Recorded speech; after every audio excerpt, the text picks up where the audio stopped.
নমস্কার বন্ধুরা, কেমন আছেন সবাই? গল্প যেখানে সত্যি চ্যানেলের আরো একটি নতুন গল্পে আবারও আপনাদের সকলকে স্বাগত জানাই। কথা মতো ফুটবল বিশ্বকাপ নিয়ে প্রতিদিন থাকছে আমাদের চ্যানেলে একটি করে ফুটবল বিশ্বকাপ সংক্রান্ত তথ্য নির্ভর গল্প। আজকেও তার ব্যতিক্রম নয়। আজকের গল্প যাকে নিয়ে তিনি কোনো একটা সাক্ষাৎকারে বলেছিলেন, আমি একটা স্বপ্ন দেখেছি। ক্যালিফোর্নিয়ার এক হোটেলে ঘুম ভেঙে উঠে উত্তেজিত কণ্ঠে রুমমেটকে বলেছিলেন ওলেগ সালেনকো। একটানা আরও বলে চলেছিলেন, আমি অনেকগুলো গোল করতে যাচ্ছি, আমরা ক্যামেরুনকে বিধ্বস্ত করতে যাচ্ছি আর ফাইনালে পৌঁছতে যাচ্ছি। বহুদিনের পুরনো বন্ধুর এমন প্রলাপ শুনে দিমিত্রি রাদচেঙ্কোর মনে হয়েছিল, সালেঙ্কোকে বুঝিয়ে এবার পাগলা গারদে পাঠানো দরকার।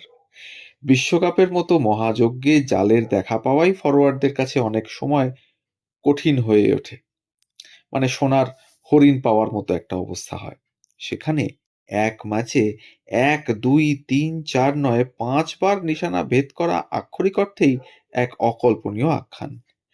পেলে, দিয়েগো মারাদোনাদের মতো কিংবদন্তি কিংবা ফেরেঙ্ক পুস্কাস, জার্ড মুলারদের মতো গোল মেশিনরাও যা করে দেখাতে পারেননি 24 বছরের টগবগে যুবক সালেঙ্কো যেন সেই অধরা মাধুরীকেই ছুঁতে চেয়েছিলেন। ফুটবলের মহাযজ্ঞে এক ম্যাচে সর্বোচ্চ 4 গোলের রেকর্ড এর আগে ছিল 6 জনের। পোল্যান্ডের আর্নেস্ট উইলিয়ামভস্কি, ব্রাজিলের আদেমির, হাঙ্গেরির সান্দার কক্সিস, ফ্রান্সের জুস ফতে, পর্তুগালের ইউসেবিও ও স্পেনের এমিলিও। এদের এই সমস্ত মহিরুহদের দখলে ছিল এই রেকর্ড, কিন্তু একাই 5 গোল, এ তো যেন নিছকই এক ফ্যান্টাসি। তৎকালীন লেনিনগ্রাদে, বর্তমানে সেন্ট পিটার্সবার্গ, এক রুশ পিতা ও ইউক্রেনিয়ান মাতার ঘরে জন্ম সালেঙ্কোর। কৈশোরেই ফুটবলীয় প্রতিভার দ্যুতি ছড়িয়েছিলেন তিনি।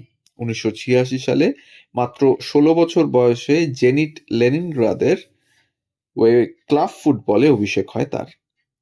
বদলি নেমে ডায়নামো মস্কোর বিরুদ্ধে 4-3 ব্যবধানে জয়সূচক গোলটি করে রাতারাতি নায়ক বনে যান তিনি।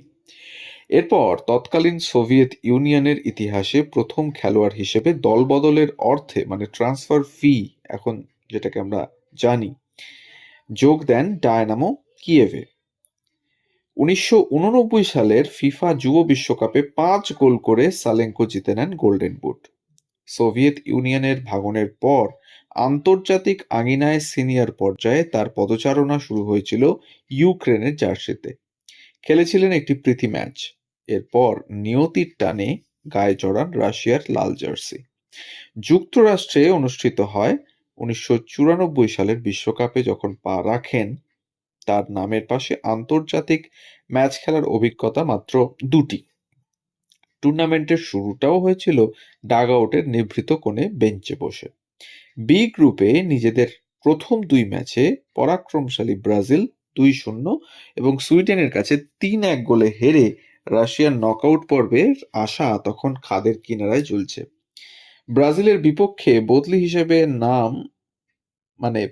নেমেছিলেন সালেঙ্কো এবং সুইডেনের বিপক্ষে শুরুর একাদশে সুযোগ পেয়ে দেন আস্থার প্রতিদান। পেনাল্টি থেকে গোল করতে ভুল করেননি তিনি, কিন্তু শেষ ম্যাচে ক্যামেরুনকে বড় ব্যবধানে হারানোর কোনো বিকল্প ছিল না। পাশাপাশি আরও কিছু ম্যাচের ফল রাশিয়ার পক্ষে যাওয়ায় চাহিদা ছিল। 28 জুন স্ট্যানফোর্ড স্টেডিয়ামের সবুজ ক্যানভাসে সেদিন শুরু হলো সালেঙ্কোর জাদুকরী পারফরমেন্সের প্রদর্শনী। 16তম মিনিটে প্রতিপক্ষের গোলরক্ষকের 2 পায়ের নিচ দিয়ে বল জালে পাঠিয়ে শুরু। এরপর ক্যামেরুন মাঝমাঠের নিয়ন্ত্রণ হারালে পাল্টা আক্রমণে রাশিয়ার দ্বিতীয় গোলটি আসে তার পা থেকেই। প্রথমার্ধ শেষ হওয়ার ঠিক আগে সতীর্থ ইলিয়া সিম্বালার ফাউলের শিকার হলে পেনাল্টি থেকে হ্যাটট্রিক পূর্ণ করেন এই 9 নম্বর জার্সিধারী স্ট্রাইকার। দ্বিতীয়ার্ধের শুরুতে অবশ্য পাদপ্রদীপের আলো কিছুটা কেড়ে নিয়েছিলেন ক্যামেরুনের 42 বছর 39 দিন বয়সী কিংবদন্তি রজার মিলা। বিরতির শেষে বদলি হিসেবে নেমেই ব্যবধান কমিয়ে বিশ্বকাপের ইতিহাসে সবচেয়ে বয়স্ক গোলদাতার রেকর্ড গড়ে দেন তিনি। কিন্তু এই লগ্নটি শুধু সালেঙ্কোর জন্য বরাদ্দ ছিল। ওমারি তেত্রাজের কাটব্যাক থেকে নিজের চতুর্থ গোলটি করে আদেমির কক্সিস ইউসেবিওদের রেকর্ডে ভাগ বসান তিনি। আর ৭৫তম মিনিটে গোলরক্ষকের মাথার ওপর দিয়ে বল চিপ করে জালে জড়াতেই রচিত হয় নতুন ইতিহাস। সালেঙ্কো পৌঁছে যান নতুন চূড়ায়। বিশ্বকাপের ইতিহাসে প্রথম ও এখনো পর্যন্ত একমাত্র খেলোয়াড় হিসেবে এক ম্যাচে ৫ গোলের অনবদ্য রেকর্ড করেন সালেঙ্কো। ম্যাচটি রাশিয়া জিতেছিল ৬-১ ব্যবধানে। সেই পরাবাস্তব মুহূর্তটি নিয়ে সালেঙ্কো বলেছিলেন, ম্যাচের সময় রেকর্ডের কথা আমার মাথায় ছিল না। মাঠের লাউডস্পিকারে তারা কিছু একটা বলেছিল, কিন্তু আমরা যেন যত বেশি সম্ভব গোলে জিততে পারি, আমার মনোযোগ ছিল শুধু সেদিকেই। তাছাড়া কথাটা ইংরেজিতে বলা হচ্ছিল বলে আমি ঠিক বুঝতেও পারিনি যে আসলে কি বলা হচ্ছে। দুর্দান্ত এই জয়ের পরও গ্রুপ পর্ব থেকেই বিদায় ঘণ্টা বাজে রাশিয়ার। সৌদি আরবের কাছে বেলজিয়াম, বুলগেরিয়ার কাছে আর্জেন্টিনা ও নাইজেরিয়ার কাছে গ্রিস হেরে যাওয়ায়। তবে সুইডেনের বিপক্ষে করা একটি আর ক্যামেরুনের বিপক্ষে ৫টি মোট ৬ গোল নিয়ে বুলগেরিয়ার রিস্টো স্টয়চকভের সঙ্গে যৌথভাবে সেবারের গোল্ডেন বুট জিতে নেন সালেঙ্কো। এবং ফুটবলের ইতিহাসে তিনি একমাত্র খেলোয়াড় যিনি নকআউট পর্বে না খেলেও এই পুরস্কার জিতেছেন। শুধু তাই নয়, যুব বিশ্বকাপ ও মূল বিশ্বকাপ দুটিতেই গোল্ডেন বুট জেতার একমাত্র অনন্য রেকর্ডটিও বোধহয় ওনার নামের পাশেই অম্লান হয়ে আছে।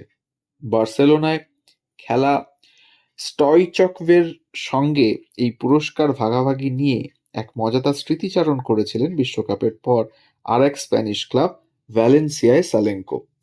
এমন একজন কিংবদন্তি খেলোয়াড়ের সঙ্গে গোল্ডেন বুট ভাগ করে নেওয়াটা সম্মানের। পরবর্তীতে আমাদের বেশ কয়েকবার দেখাও হয়েছে। সে ছিল বার্সেলোনায়, আমি ভ্যালেন্সিয়ায়। ও মজা করে বলতো আমার কৃতজ্ঞ থাকা উচিত যে সে আরও একটা গোল বেশি করেনি। আমিও বলতাম ওরও কৃতজ্ঞ থাকা উচিত যে ক্যামেরুনের বিপক্ষে আমি নিজে শেষ গোলটি না করে দিমকাকে দিয়ে করিয়েছিলাম। এই অবিশ্বাস্য অর্জনের পর, মানে কৃতিত্ব পর, যখন বিশ্ব ফুটবল সালেঙ্কোর পায়ের জাদুতে মুগ্ধ হওয়ার অপেক্ষায়, ঠিক তখনই ঘটে যায় এক নিদারুণ উল্কাপতন। কোচের সঙ্গে তিক্ততা আর ফর্মহীনতার বিষাদময় সমীকরণে স্ট্যানফোর্ডের সেই জাদুকরী ম্যাচটি হয়ে রইল রাশিয়ার জার্সিতে তার শেষ আন্তর্জাতিক ম্যাচ। এরপর আর কখনোই জাতীয় দলের হয়ে মাঠে নামা হয়নি তার। ক্লাব পর্যায়ে ভ্যালেন্সিয়া ও রেঞ্জার্সের মতো ঐতিহ্যবাহী দলে খেললেও ভগ্ন স্বাস্থ্যের কাছে হেরে ২০০১ সালে মাত্র ৩১ বছর বয়সেই বুট জোড়া তুলে রাখতে বাধ্য হন তিনি। সালেঙ্কোর পুরো আন্তর্জাতিক কেরিয়ার থমকে যায় মাত্র ৯টি ম্যাচেই। অকাল অবসরের আক্ষেপ হয়তো তাকে পোড়ায়, তবে ১৯৯৪ সালের সেই দিনটি তাকে অমরত্বের সুধা পান করিয়েছে। গর্ব আর স্মৃতির কথা স্মরণ করে তিনি বলেছিলেন, এক ম্যাচে ৫ গোল করতে পারাটা আমার জন্য অত্যন্ত গর্বের। এটাই বিশ্বকাপের সৌন্দর্য। পুরো বিশ্ব আপনার দিকে তাকিয়ে থাকে। আপনি যদি অসাধারণ কিছু করেন তবে চিরকাল মানুষের মনে থাকবেন। তাই আজও পৃথিবীর নানা প্রান্ত থেকে মানুষ আমার কাছে এসে সেই দিনের কথাই বলেন। তো এই ছিল আজকের গল্প, এক অনবদ্য ইতিহাসের গল্প আপনাদের সামনে তুলে ধরলাম আমাদের চ্যানেলের মাধ্যমে। তাই যাবার আগে আবারও মনে করিয়ে দিই, যদি আমাদের চ্যানেলে নতুন হন তাহলে অবশ্যই চ্যানেলটিকে সাবস্ক্রাইব করে একটু পাশে থাকবেন। বেল আইকনটিকে প্রেস করতে ভুলবেন না, যাতে এই ধরনের গল্প সর্বপ্রথম আপনার কাছে পৌঁছে যেতে পারে। আর আমাদের উপস্থাপনা, আমাদের তথ্য যদি ভালো লাগে তাহলে একটা লাইক, কমেন্ট আর একটু শেয়ার করে দেবেন আমাদের গল্পগুলো, যাতে আমাদের গল্প নিয়ে আমরা পৌঁছে যেতে পারি আরো অনেক মানুষের দরবারে। সবাই ভালো থাকুন, সুস্থ থাকুন আর শুনতে থাকুন গল্প যেখানে সত্যি। ধন্যবাদ।